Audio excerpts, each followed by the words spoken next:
today's lesson, we are going to learn about critical thinking, and I will share with you the 16 characteristics of critical thinkers. This information is based on a very academic article by Dr. Rhonda Dubeck from Lakehead University. Some of the vocabulary may be challenging, but don't worry, just try and get a basic understanding of each of these characteristics, and I'll do some explaining to help you.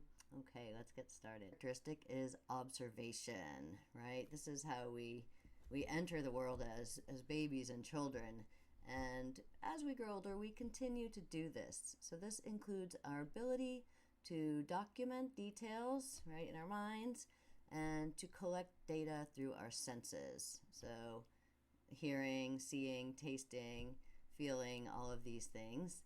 And this information eventually leads to insight and a deeper understanding of the world. This does not happen passively, but rather actively, in combination with the other characteristics. Next is curiosity, being inherently inquisitive. So this means you're naturally curious, you're naturally inquiring, wondering why. You want to know these things. So people who are naturally curious are, maybe it's a little bit easier for them to be critical thinkers because this is kind of part of their personality, but it's a skill that can be developed. So being inherently inquisitive and interested in the world and people around you helps you keep an open mind. We'll see this open mind in other characteristics as well. It's an important component of being a critical thinker, to be able to be open to other viewpoints. So when you have an open mind, curiosity also propels you to gain deeper knowledge. Curiosity is a natural inclination to ask questions, seek information, and explore new ideas or perspectives in order to gain deeper understanding. Objectivity. Good critical thinkers focus on facts and on the scientific evaluation of the information at hand. Right? The information at hand is the information you have at your fingertips, that you have, you possess that. And keeping their emotions and those of others from affecting their judgment. Right? So this is not becoming emotional, not basing things on feelings and emotions, but just focusing on the facts. Example of this can be seen in education, right? So you want your teachers to focus on the facts. You want them to be objective when it comes to your grade, right? And so it shouldn't be affected by their feelings. It should be affected by the facts of your performance and your ability to understand and apply the information that you're learning and being taught. Introspection. This means thinking about ourselves, self-reflection. So this is thinking about how you think about things, and this gives you deeper insight into your emotional and mental state, your own degree of alertness and attentiveness, as well as your biases. Critical thinkers can think about their own thinking and reflect on the process of critical thinking. So again, this is asking questions about ourselves and seeing, are we being biased? Are we not being objective? Are there feelings here that maybe are limiting our ability to really see the situation clearly? And this is called, when we think about our thinking, it's called metacognition. Terms, introspection is asking yourself, why do I think this? And where am I getting this from? And is my thinking, can it be improved? And again, being open-minded helps with this too. Analytical thinking, right? To analyze things. Analytical thinkers break information down to its parts, small parts, and evaluate how well those parts function together and separately. So analysis relies on observation, which is another aspect, characteristic of critical thinkers. All of these characteristics work together. I'm giving them to you in separate parts, but they function together. So observation, gathering and evaluating evidence so that you can come to a meaningful and logical conclusion. Next is identifying biases. This is one of the more challenging characteristics because it's difficult. It's very difficult because you may have thoughts, you've been like, I have thought this my entire life, but then you get new evidence and you're open to it and you think, oh my gosh, I was wrong. I've thought this my whole life, but I didn't really see it clearly. So critical thinkers identify the evidence that forms their beliefs and assess whether or not those sources are credible, whether they can be trusted. And this helps them understand their own biases and question preconceived notions. So we believe, we think lots of things without really thinking about those things. And there's many sources that this information comes from. We're getting information all the time, but if that information is only one-sided, we could be missing the bigger picture. So questions you can ask yourself when trying to do this is, who does this information benefit? Does the source of this information have an agenda, right? They're out to do something. They have a goal. And does the source overlook or leave out information that doesn't support its claims or beliefs? And I mean, we can see things like this in politics in the US, how divided things are because each side, if they're not looking at different perspectives, if there's only one source, or if all the sources have the same agenda, you're getting only part of the story, part of the information, and this can create strong biases. The ability to determine relevance. Thinking critically requires figuring out what information is the most important, the most relevant, the most meaningful for any particular issue or problem. The characteristic of a critical thinker is inference. So this is about logically thinking and having reasons. So it's not just I think so. It involves reaching a conclusion based on evidence and reasoning. So it goes beyond the obvious information by making logical connections and filling in gaps in information. So really being able to support your opinion with reasons. And it is influenced by context, right? It depends on the context of a situation. So critical thinkers consider context, including sources of information, reliability, and validity. Inference avoids assumptions and gathers adequate evidence and reasoning. Compassion and empathy. Without compassion, we would view all information and situations from the viewpoint of cold, heartless scientific facts and data. So we really need to remember that it's also about people, right? Behind all of this, there's a person, and we need to be able to put ourselves in other people's shoes. And this means sometimes we need to imagine what somebody might, why they might think the way they think. Because a lot of our thoughts are based on our experience. So if we haven't had a particular experience, it can be more difficult to understand another viewpoint. So it's really important to remember that we all have diverse experiences and that affect our behaviors, our thoughts, the way that we present ourselves in the world. So it's really important to have compassion and empathy for the people behind the opinions. And we're all just trying to become better critical thinkers and also hopefully more compassionate and empathetic humans. Is humility, and this is so important. When you have intellectual humility, you recognize your own limitations and fallibility. Fallibility, like you might be like, oh, yeah, I was wrong about that. And you have to be open-minded in order to do that. Again, this all works together. So this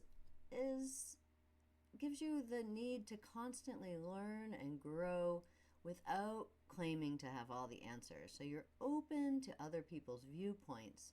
You recognize when you're wrong, and it's not easy to do that. It takes these other characteristics, and it's very easy to be defensive. But we shouldn't hold on to our ideas just because this is what I think, this is my idea. If we're open and we learn something new, we have to be able to say, oh, I was wrong. And this is not a negative thing, this is a positive thing. So being willing to challenge your own beliefs when necessary, but you may analyze it and think, oh, no, this is what I still believe. Admitting and recognizing when you're wrong is positive. That's a strong characteristic. Validated, we might think, yeah, I still think I'm right. So be that we think, ooh, I think I'm not right about this. Next is willingness to challenge the status quo. Means questioning long-established practices and refusing to adhere to traditional methods simply because that's the way it's always been done. This does not mean that traditional ways are wrong. We can question those ideas, stick to them just because that's the way it's always been done. But thinker doesn't continue to think something or to do something simply because that's the way it's always been done.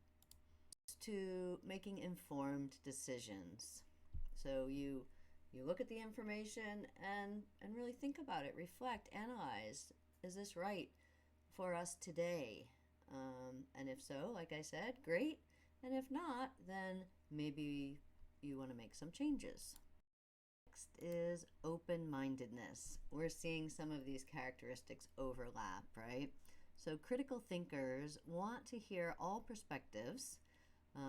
They don't jump to conclusions, but approach questions and situations with an open mind. It's so important to not say my way is the only way, and to, when you hear somebody else's opinion, to immediately shut them out and stop listening. Mind wants to hear all different perspectives. They will change their mind about something. It just means that they are open to hearing why someone else might think something different. Is awareness of common thinking errors. Critical thinkers don't allow their logic and reasoning to become clouded by illusions and misconceptions, but are aware of common logical fallacies, which often creep into arguments and debates. That's a lot to understand and process, right? So this overlaps a little with questioning traditions and thinking about our own thinking, and just really looking at things as objectively as possible. And, some of the things that get in the way of that are, that we get so much information from outside sources throughout our lives, and not questioning those things can lead to mistakes in thinking. So a fallacy, something that's not true. So again, applying all the characteristics of critical thinking helps avoid these thinking errors. Creative thinking. Creative thinkers reject standardized formats for problem solving. They have a wide range of interests and adopt multiple perspectives on a problem. They're open to experimenting with different methods and considering different viewpoints. Creative thinkers think outside the box. So if you imagine this is a box and the way you think, all your thoughts are inside that box, then creative thinkers look outside of that, right? The box is what we've always been told and what we've always been taught. step outside of that, outside the box, well, new ways of thinking, other perspectives that maybe haven't been considered, and this can bring innovation and solutions to problems that, staying inside the box, you can't discover those solutions. So combining creative thinking with critical thinking can bring those new ideas into clearer focus, and you'll be able to also explain them to others. Is effective communication skills. Often, problems with communication are based on an inability to think critically about a situation or see it from different perspectives. I often see communication not being effective when people are not open to hearing another perspective, but it's also when somebody is unable to clearly explain their views with support and reasoning in an objective way. At play here, right? There's the listening skills and the person trying to convey their ideas. So critical thinking relies on following another person's thought process and line of reasoning when you're the listener, and being able to communicate ideas in a compelling way when you're the speaker, and absorbing the responses of others and really carefully considering them, and of course being open to that. Again, all of this works together.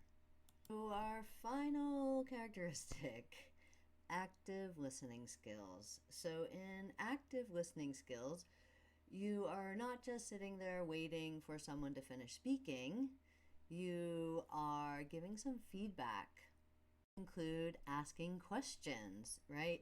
If you don't understand something, feedback, a question is a form of feedback, letting the speaker know that you really care about what they're saying. So you're not waiting to have your turn to speak, right? Get your point across to others. You are carefully listening to others' points of views and asking questions to really make sure you understand what someone is saying.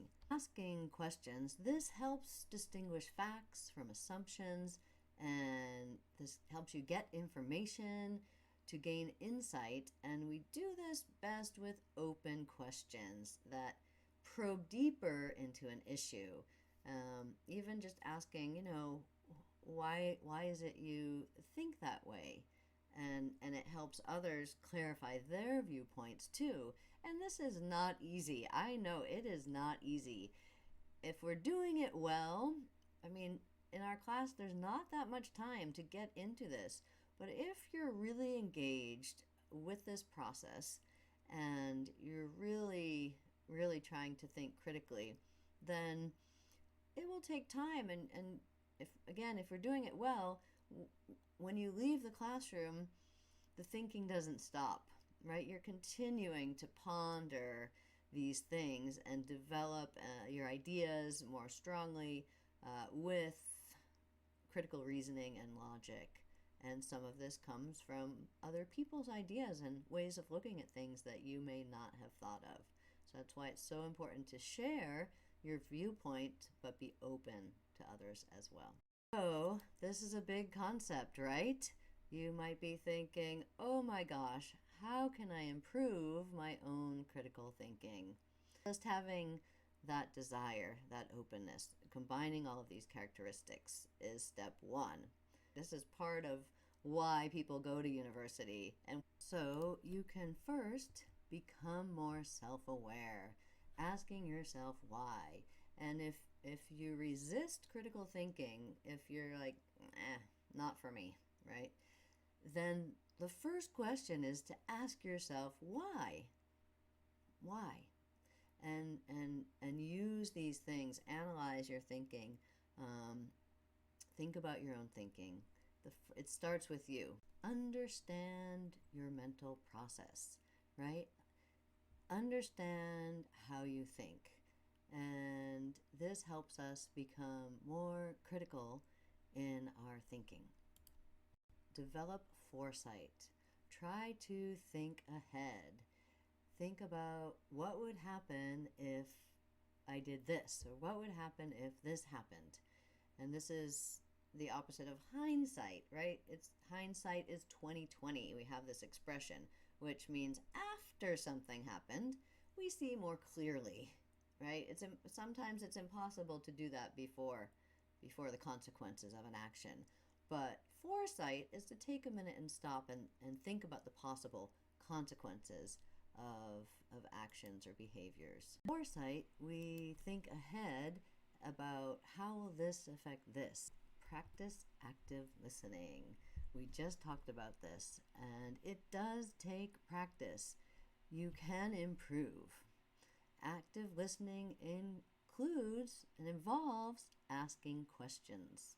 Good. Questions are your friends. This is how we grow and develop and learn and expand ourselves. Talking, you should be thinking about what you want to ask, what you want clarified, what you want an example of. So this helps you understand their message, their perspective, their view more deeply. To our next point, right? Ask questions.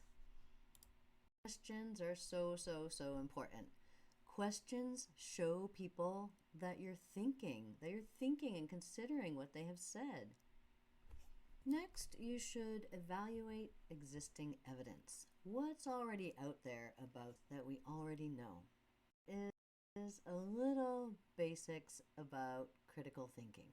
Ideas and think about how you can use them personally.